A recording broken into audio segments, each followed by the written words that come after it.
अयोध्या में राम मंदिर के लिए संघर्ष लगभग 1000 वर्ष तक चला, जिसमें हजारों लोगों ने अपनी जान दे दी तो कई राजवंश इसके लिए लड़ते हुए समाप्त हो गए और कई योद्धा भगवान राम के जन्म स्थान की रक्षा में फना हो गए। आज हम आपको बताने जा रहे हैं वो चौंकाने वाले ऐतिहासिक तथ्य जो राम मंदिर से जुड़े हुए हैं। कन्नौज के गहड़वाल राजपूत वंश के 5 सम्राटों चंद्रदेव, मदनपाल, गोविंद चंद्र, विजय चंद्र और जयचंद्र के शासन काल में अयोध्या का चतुर्दिक विकास हुआ। त्रेता के ठाकुर तथा विष्णु हरि शिलालेख के अनुसार 1130 में गोविंद चंद्र तथा 1184 में जयचंद्र ने श्री राम मंदिर का जीर्णोद्धार करवाया।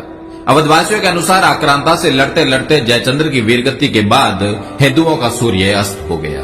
देश में विदेशी आक्रांताओं का दौर बढ़ने लगा और भारत पर हो रहे आक्रमणों की इस कड़ी में खानवा के युद्ध के बाद महाराणा सांगा की मृत्यु तथा चंदेरी में मेदिनी राय प्रत्याहार की वीरगति के बाद बाबर ने अवध पर विजय के लिए मीराबाकी को सेनापति बनाया। वर्तमान अयोध्या के हंसवर के राजा रणविजय सिंह और उनकी पत्नी जयकुमारी ने अन्य स्थानीय राजपूत शासकों के साथ मिलकर बाबर के सेनापति मीरबाकी द्वारा श्री राम जन्मभूमि पर बाबरी मस्जिद का निर्माण के विरुद्ध युद्ध लड़ा। लगभग 15 दिन तक जन्मभूमि परिसर रणविजय सिंह के नियंत्रण में रही, किंतु अंततः युद्ध में सभी वीरगति को प्राप्त हो गए।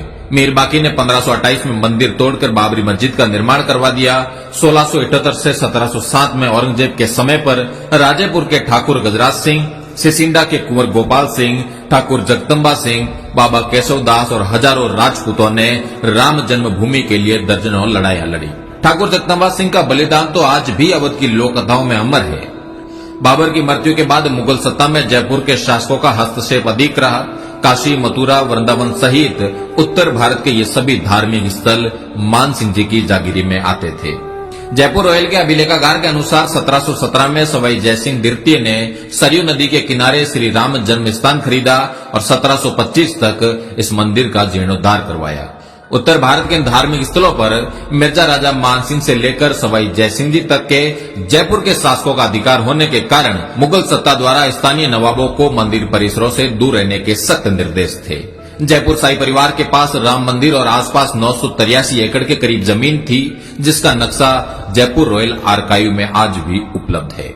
सवाई जयसिंह जी की मृत्यु के बाद यह क्षेत्र नवाबों के अधीन रहा। नवाबों के शासन में श्री राम जन्मभूमि पर पुनः मस्जिद का निर्माण होता रहा। अमेठी के राजा बंदाल गोती राजपूत वंश के गुरुदत्त सिंह और पीपरा के चंदेल राजा राजकुमार सिंह ने राम मंदिर के लिए नवाब शहादत अली खान के साथ लगातार 5 लड़ाइयां लड़ी। कालांतर में हंसवर परिवार से ही निकले मकारी के चंद्रवंशी राजा ने 1814 से 1836 के मध्य अवध के नवाब नरीरुद्दीन हैदर के विरुद्ध राम मंदिर के लिए 3 लड़ाइयां लड़ी। गोंडा के राजा देवी बख्श सिंह ने अवध क्षेत्र के सभी तालुकदारों और छोटे राज्यों को एकजुट किया और 1847 से 1857 के बीच कई लड़ाइयां लड़ी। इन लड़ाइयों में नवाब वाजिद अली शाह बुरी तरह हार गया और इन लड़ाइयों के दौरान ही एक छोटा चबूतरा और राम मंदिर परिसर में मंदिर का निर्माण किया गया। जन्मभूमि स्थल पर चबूतरे के निर्माण के बाद अमेठी के एक मौलवी अमीर अली द्वारा एक टुकड़ी रवाना की गई, जिसे भीटी के राजकुमार जयदत्त सिंह ने रोनाई गांव के पास रोक दिया और वहां पर एक लंबी लड़ाई हुई, जिसमें कई राजपूत सैन्य दल लड़ते हुए वीर गति को प्राप्त हो गए। 1857 की क्रांति के बाद ब्रिटिश सरकार ने मंदिर परिसर पर भविष्य में विकास कार्यों पर रोक लगा दी। देश आजाद हो गया, किंतु 1000 वर्षों तक चल रहे संघर्ष ने विराम नहीं लिया। राम मंदिर आंदोलन के जनक मेवाड़ के वीरम देवोत राणावत महंत दिग्विजय नाथ जी ने इस आंदोलन को संगठनात्मक स्वरूप दिया और 1969 में अपनी समाधि से पूर्व तक अनवरत इस काम में कार्यरत रहे। उत्तर प्रदेश के तत्कालीन मुख्यमंत्री वीर बहादुर सिंह रघुवंशी ने 1 फरवरी 1986 में पहली बार राम मंदिर के ताले खुलवाए। 1949 में केंद्र तथा राज्य सरकार पर विवादित ढांचे से प्रभु श्री राम की मूर्ति हटाने का दबाव था। उस समय फैजाबाद के सिटी मजिस्ट्रेट ठाकुर गुरुदत्त सिंह ने मूर्ति नहीं हटने दी। फलस्वरूप उन्हें अपनी नौकरी से हाथ धोना पड़ा।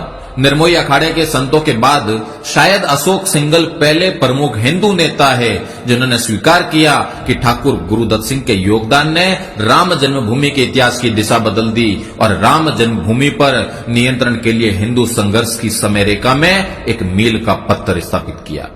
विवादित ढांचा गिराया गया और आज हम देखते हैं कि महंत दिग्विजय नाथ जी की भावी पीढ़ी योगी आदित्यनाथ जी के तप परिश्रम के फलस्वरूप प्रभु श्री राम के मंदिर की प्राण प्रतिष्ठा होने जा रही है। लगभग 1 सहस्त्र वर्ष के क्षत्रियों के संघर्ष के बाद आज क्षत्रियों को कौन सा स्थान प्राप्त है, इसका आप स्वयं मूल्यांकन करें।